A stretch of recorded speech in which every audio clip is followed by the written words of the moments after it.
Nós temos condições de mudar o balcão. Mas é preciso ter confiança.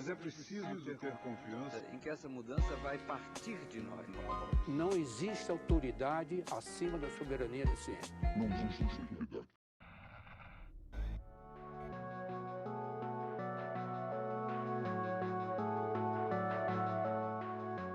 Bem-vindos ao Nós na Nutrição, o seu podcast sobre nutrição e seu contexto na vida contemporânea favorito.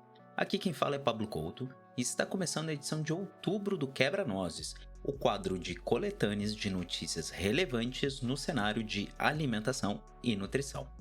Começando com uma notícia muito boa, fala sobre a Embrapa, em parceria com o Ministério do Desenvolvimento Agrário e Agricultura Familiar, está desenvolvendo o programa Prato Brasil, uma iniciativa que visa aprimorar a nutrição, produção, sustentabilidade ambiental e qualidade de vida. O programa busca valorizar a produção rural com base em práticas sustentáveis e na geração de alimentos de qualidade, enquanto mantém a oferta estável de grãos, legumes e verduras para a população brasileira.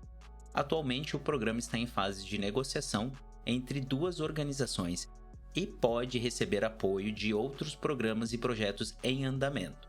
O programa Prato Brasil, idealizado por Miguel Oliveira, um analista da Embrapa Arroz e Feijão, tem como objetivo integrar políticas federais e estaduais de apoio à agricultura familiar com as inovações desenvolvidas pela Embrapa. Isso inclui uma variedade de tecnologias como centenas de cultivares licenciadas e patentes reconhecidas. O programa pretende mapear quais dessas tecnologias podem ser aplicadas nas políticas públicas de apoio à agricultura familiar, promovendo assim o uso dessas tecnologias e a valorização da produção de alimentos nacional.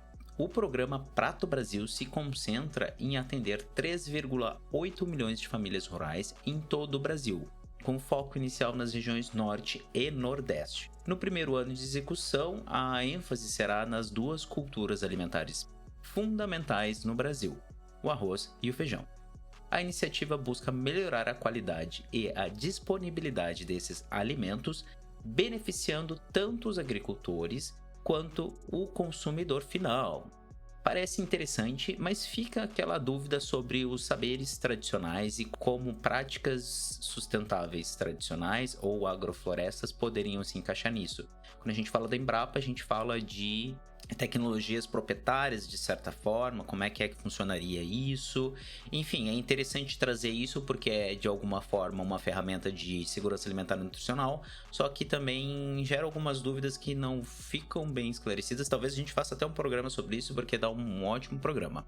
Indo para a próxima notícia, pesquisadores do Centro de Integração de Dados e Conhecimento para a Saúde, CICADS Fiocruz Bahia, conduziram um estudo que analisou a relação entre o ambiente, a alimentação sustentável e o desenvolvimento fetal. O estudo intitulado Association Between Food, Environment and Fetal Growth in Pregnant Brazilian Women foi conduzido por Audêncio Victor e colaboradores. Eles descobriram que gestantes que vivem em áreas com alta presença de alimentos ultraprocessados e baixa disponibilidade de alimentos naturais têm maior probabilidade de ter recém-nascidos com baixo peso. Além disso, os fetos dessas gestantes têm maior probabilidade de terem tamanho abaixo do esperado para a idade gestacional. O estudo também apontou que mulheres pretas e pardas têm menos acesso a alimentos saudáveis, enquanto mulheres indígenas que vivem em áreas com muito ultraprocessado tendem a gestar fetos maiores do que o esperado, o que pode acarretar em risco para a saúde da mãe e do bebê. Os pesquisadores analisaram dados de mais de 2 milhões de bebês nascidos em 2016 e concluíram que municípios com mais alimentos ultraprocessados têm um índice maior de recém-nascidos pequenos para a idade gestacional. Isso sugere que a presença de ultraprocessados em uma área influencia mais no desenvolvimento fetal do que na disponibilidade de alimentos frescos. Os resultados destacam a importância de políticas públicas de assistência social a gestantes e mães, promoção de alimentos agroecológicos e orgânicos e educação alimentar. Além disso, o desenvolvimento fetal está ligado à ocorrência de doenças cardiometabólicas em recém-nascidos e pode afetar a chance de sobrevivência das crianças. Uma dieta rica em alimentos ultraprocessados também está associado a um aumento de peso e ao desenvolvimento de doenças crônicas como diabetes e câncer ao longo da vida. Portanto, promover uma alimentação saudável durante a gestação é crucial para o bem-estar das gestantes e dos seus filhos a curto e longo prazo. O estudo é bem interessante, tanto as notícias relacionadas a ele quanto o link para o estudo em si vão estar disponíveis na publicação. Quem curte esse trabalho que a gente faz no Nós da Nutrição ou qualquer um dos outros, seja o Nós Comunica, pode nos seguir nas redes sociais, por basicamente tu nos encontras em todas como Nós da Nutrição, Nós com Z, Nós da Nutricão, e pode entrar em contato com a gente, tecer algum comentário ou fazer perguntas que sempre nós estivermos disponíveis a gente vai responder. Se tu não gosta de redes sociais, curte mais um troço old school assim, tu pode ir lá e mandar aquele e-mail maroto para contato@nosdanutricão.com.br. E não esqueçam, se vocês ainda não deram estrelinhas nos seus tocadores favoritos, por favor, considerem valorizar o nosso trabalho que a gente faz com tanto amor e afeto. Fechando esse breve parênteses, nós vamos para a próxima notícia, que também é sobre uma pesquisa, olha só, e sobre ultraprocessados. Uma pesquisa cujo título é Ultra-Processed Food Consumption in Positive Association with the Index of Depression in Brazilian Adults, elaborada por Arieta Carla Gualandi Leal e colaboradores, revelou uma associação entre o consumo de ultraprocessados e a incidência de casos de depressão. O estudo, realizado de 2016 a 2020, envolve 2.572 graduados e pós-graduados vinculados à Universidade de Minas Gerais, com idade média de 36 anos, sendo 936 homens e 1.636 mulheres. Os resultados apontam que adultos que consumiam diariamente 32% a 72% de suas calorias em alimentos ultraprocessados tinham um risco de 82% maior de desenvolverem depressão ao longo do tempo. Os alimentos ultraprocessados, denominados AUP, são formulações industriais que contêm 5 ou mais ingredientes típicos da indústria. Entre os exemplos comuns estão refrigerantes, biscoitos recheados, salgadinhos de pacote, hambúrgueres e macarrão instantâneo. Esses alimentos são caracterizados por serem ricos em calorias, mas pobres em nutrientes, frequentemente contendo altas concentrações de sódio e corantes artificiais. Estudos anteriores já haviam alertado sobre os efeitos prejudiciais dos alimentos ultraprocessados na saúde, incluindo condições como hipertensão e diabetes. A pesquisa, conduzida com o apoio da Fundação de Amparo à Pesquisa do Estado de Minas Gerais, a FAPEMIG, foi publicada no Journal of Affective Disorders, uma revista oficial da Sociedade Internacional de Transtornos Afetivos. Os resultados indicaram uma correlação estatisticamente significativa entre o consumo desses alimentos e a depressão, conforme o modelo estatístico empregado. A pesquisa ressalta a importância de considerar os hábitos alimentares na prevenção e tratamento da depressão, uma doença complexa e multifatorial. Vejam só, mais uma notícia sobre ultraprocessados e como eles impactam na nossa vida.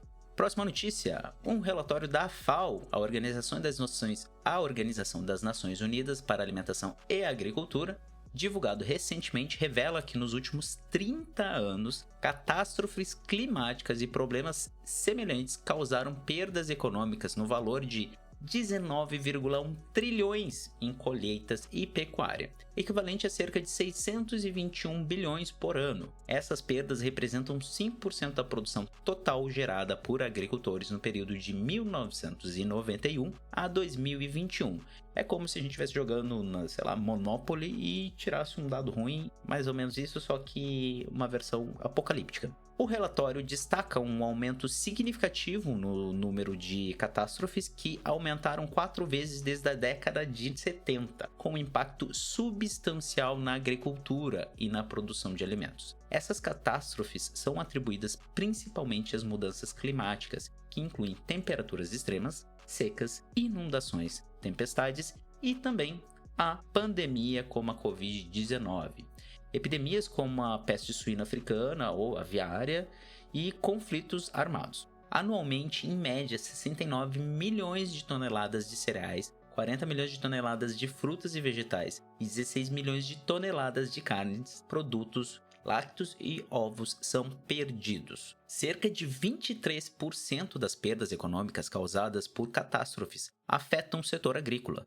A Ásia é a região mais atingida, correspondendo por 45% do total, embora isso represente apenas 4% do PIB agrícola. O relatório enfatiza que não há solução única para esse problema. Sugere que várias práticas podem aumentar a resiliência dos sistemas agrícolas. Isso pode incluir o uso de técnicas agronômicas e a implementação de medidas preventivas como sistemas de alerta precoce. Então, mais uma vez, o clima sendo o clima, que essa coisa aqui tá muito louca. E a próxima notícia fala também sobre o mesmo relatório, porém por um outro viés. Os eventos climáticos extremos causando perda significativa ao longo dos 30 anos, principalmente em termos de vidas humanas. No período de 2000 a 2019, os custos atribuíveis às mudanças climáticas foram 143 bilhões anuais, com 63% desse valor, cerca de 90 bilhões, mais ou menos, representando um custo monetário estimado associado às perdas humanas, além do impacto humanitário das perdas de vidas. Para efeito comparativo, o PIB brasileiro de 2022, pasmem, é 9,9 trilhões. O estudo focou em eventos diferentes relacionados às crises climáticas, baseando-se em estudos de atribuições climáticas que identificam a influência das mudanças climáticas. Um exemplo é a análise que indicou que a mudança climática aumentou em 100 vezes a probabilidade de uma onda de calor no Brasil, que estamos vendo isso em 2023, cada vez mais ondas de calor, passando dos 40 e tantos graus. A pesquisa utilizou dados de 185 eventos climáticos extremos ocorridos de 2000 a 2019, que resultaram em 60.951 mortes atribuíveis às mudanças climáticas. Os eventos climáticos mais prejudiciais foram tempestades, com 64%, seguidos por ondas de calor, 16%, enchentes e secas, 10%, e incêndios florestais, 2%. O pessoal do Canadá tá aqui, né? Além disso, anos com alta mortalidade devido a eventos climáticos extremos tiveram os maiores prejuízos. Alguns desses eventos incluíram a onda de calor na Europa de 2003, o ciclone tropical Nargis em Myanmar em 2008 e a onda de calor na Rússia e a seca na Somália em 2010. Os cientistas usaram, abre aspas, o valor de uma vida estatísticas, fecha aspas, para calcular o custo associado às mortes nos eventos climáticos. Esse valor estima que 7,8 milhões por vida perdida, um valor que varia dependendo de diversos fatores, incluindo o padrão de renda do país. Óbvio, a gente sabe que as vidas são inestimáveis, mas alguns modelos econômicos tentam fazer uma estimativa ponderada que pode dar algum eixo para os governos. No entanto, os pesquisadores destacam que esses valores não consideram os custos indiretos em perdas de vidas humanas, como questões de saúde e bem-estar, bem como os custos gerais, incluindo prejuízos em pequenos negócios, desempregos temporários e a interrupção de cadeias de suprimentos. Eles ressaltam que a mensuração desses impactos indiretos é desafiadora. Os cientistas concluem que, para reduzir os custos associados a eventos climáticos extremos, é necessário aumentar as ações de mitigação, novamente, e melhorar as medidas de adaptação climática. Isso pode incluir aprimorar as infraestruturas, como sistemas de alerta precoce e medidas de proteção contra enchentes. Ou seja, talvez eu nunca tenha falado tanto sobre problemas climáticos em um episódio, porque isso é importante e isso impacta diretamente nas nossas condições de produção de alimentação e de nutrição per si, não é mesmo? Então, saindo um pouco dessa questão climática, nós vamos para a próxima notícia, que fala sobre o nosso querido PNAE. E a notícia vem aqui do Rio Grande do Sul, mais especificamente do município de Venâncio Aires. onde o leite consumido nas escolas de Venâncio Aires é fornecido por agroindústrias locais em parceria com a prefeitura. O leite é fornecido por meio de chamadas públicas com agroindústrias locais e também por meio de licitação. A relação próxima com os produtores locais melhorou a qualidade dos produtos recebidos nas escolas, e o pedido médio semanal de leite é de 50 litros em uma EMEI específica. O leite fornecido nas escolas de Venâncio Aires é adquirido da agricultura familiar local, cumprindo as exigências de destinar 30% dos recursos do Programa Nacional de Alimentação Escolar, o PNAE, para a agricultura familiar. Nos últimos anos, a prefeitura tem superado esses percentuais, chegando a mais de 60% em 2021, 82% em 2022 e mais de 50% em 2023. Isso representa um incentivo dos produtores locais e promove a aquisição de alimentos produzidos localmente, gerando recursos nas comunidades e fornecendo uma alimentação de qualidade para as escolas municipais. Venâncio Aires possui 2 agroindústrias de leite, 91 produtores e uma produção anual de 7,5 milhões de litros, que são direcionados para a agroindústria e indústria de laticínios. Essa notícia é muito bacana, porque ela meio que faz um fechamento de algumas notícias que a gente trouxe em alguns episódios passados, que falam sobre um incentivo ao agricultor, né, ao agricultor familiar, agricultura familiar, e possivelmente dá uma visão do que a gente pode ter no futuro com essa nova retomada da política de incentivar a mulher, principalmente dentro da agricultura familiar. Aqui a gente vê um exemplo de um município do interior do Rio Grande do Sul, onde não necessariamente a agricultura se manifesta em hortifruti, né? Aqui a gente fala de leite, mas o que é bacana é outra política pública fomentando e incentivando a agricultura e uma alimentação saudável. Fechando esta notícia, a gente vai para o que nós tivemos em outubro no Nós da Nutrição. Nós começamos com o lançamento do episódio 100.000 Margaridas, a luta pelo bem viver é uma luta pela segurança e soberania alimentar. Boas conversas alimentam, o Boca, que é realizado pelo Instituto do Comida do Amanhã em colaboração com o Nós da Nutrição.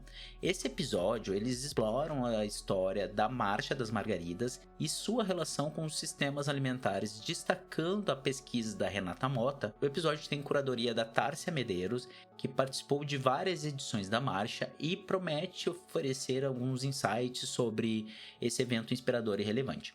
Logo depois, nós tivemos o episódio número 81 do Nós Comunica, intitulado E se nunca tivessem te ensinado a odiar o seu corpo? Como seria a sua vida hoje? Pela nutricionista Alessandra Bear, que fala sobre a importância de superar a insatisfação com o corpo e sugere que é possível mudar essa relação independente da idade. Então, deem uma olhada na nossa produção de conteúdo e vamos para a última notícia. A notícia fala sobre a reforma tributária e o consumo de ultraprocessados, fazendo quase um fechamento com as primeiras notícias. O texto em questão discute a reforma tributária, com foco na tributação de alimentos e suas implicações. Há um dilema entre organizações que defendem a cidadania e a saúde, que argumentam a favor de aumentar os impostos sobre alimentos ultraprocessados para a promoção de uma dieta saudável, e o setor produtivo, que defende uma tributação igual para todos os produtos, em nome da segurança alimentar da população. O senador Eduardo Braga apresentou um texto substitutivo que alterou a proposta original, isentando todos os itens da cesta básica, mas sem definir quais alimentos seriam contemplados. Isso gerou discussões sobre a inclusão de alimentos como arroz e feijão, mas também macarrão instantâneo e salsicha na cesta básica. O relator no Senado propôs 2 categorias de tributação para a cesta básica: alíquota zero para produtos na cesta básica nacional, composta por itens regionais e nutricionalmente adequados, e uma alíquota reduzida para a cesta estendida. A escolha dos alimentos para cada categoria será definida posteriormente pelos parlamentares por meio de uma lei complementar. Alguns argumentam que alimentos ultraprocessados não devem receber benefícios fiscais devido aos impactos negativos na saúde pública, enquanto outros argumentam que qualquer aumento de impostos sobre alimentos prejudicaria a população de baixa renda. A reforma também propõe um imposto seletivo que aumentaria os tributos sobre produtos nocivos à saúde e ao meio ambiente, mas não especifica quais produtos seriam afetados. A lista será definida posteriormente pelo Congresso em uma lei complementar. O sistema tributário atual já penaliza a produção de alimentos in natura, resultando em preços mais altos para alimentos saudáveis em comparação com alimentos ultraprocessados. Estudos relacionam o consumo de ultraprocessados a problemas de saúde, como obesidade, doenças cardiovasculares ou mesmo os 2 estudos que nós trouxemos aqui no episódio de hoje. Além disso, eles também apontam que o consumo desses alimentos está aumentando no Brasil, especialmente entre grupos de menor renda e escolaridade. No entanto, a proposta de reforma tributária permanece ambígua, e a definição dos alimentos beneficiados ou penalizados será determinada posteriormente. Os especialistas concordam que uma proibição expressa na reforma tributária aos benefícios fiscais para alimentos ultraprocessados seria o modelo ideal para evitar distorções fiscais. O Ministério da Saúde recomenda que o Guia Alimentar da População Brasileira sirva de parâmetro para a definição dos alimentos incentivados pela lei complementar, enfatizando produtos obtidos diretamente de plantas e animais. A reforma tributária está atualmente em tramitação no Congresso e a votação na Comissão de Constituição e Justiça está marcada para a próxima terça, 7/11. Para quem está escutando isso na quarta-feira, já rolou. Então, corram lá para ver o resultado, o que deu, se deu alguma coisa, se não deu, vamos ficar antenados. Com a previsão de aprovação da proposta até 10 de novembro.